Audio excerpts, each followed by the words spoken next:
All right, this video is going over number 1 from 3.2 day 1, and we have to come up with the equations first. So the x and y are going to be like the number of $1 bills. Sorry for that poor little money sign there. And then y will be the number of $5 bills. Okay, or vice versa. You could set it up either way. All right.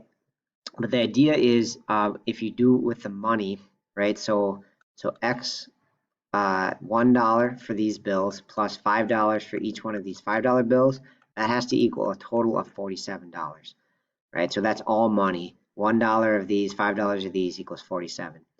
Okay, and then the other equation, which is kind of tricky, is just with bills. So basically you have this many $1 bills plus this many $5 bills, and that all total is 15 bills.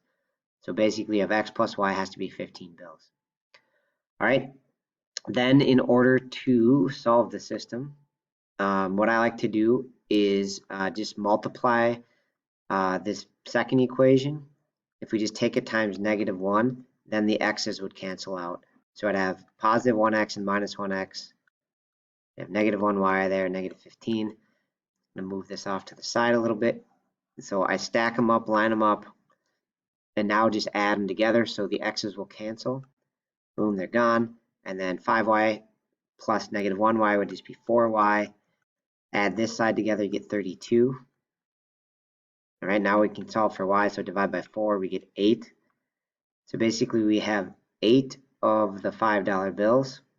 And then if we had 15 total bills, I mean, we can plug it in, right? But realistically, if we have 15 total bills and we have 8 of these, we must have 7 of the other type of bill. Okay, that's it. Thanks for watching.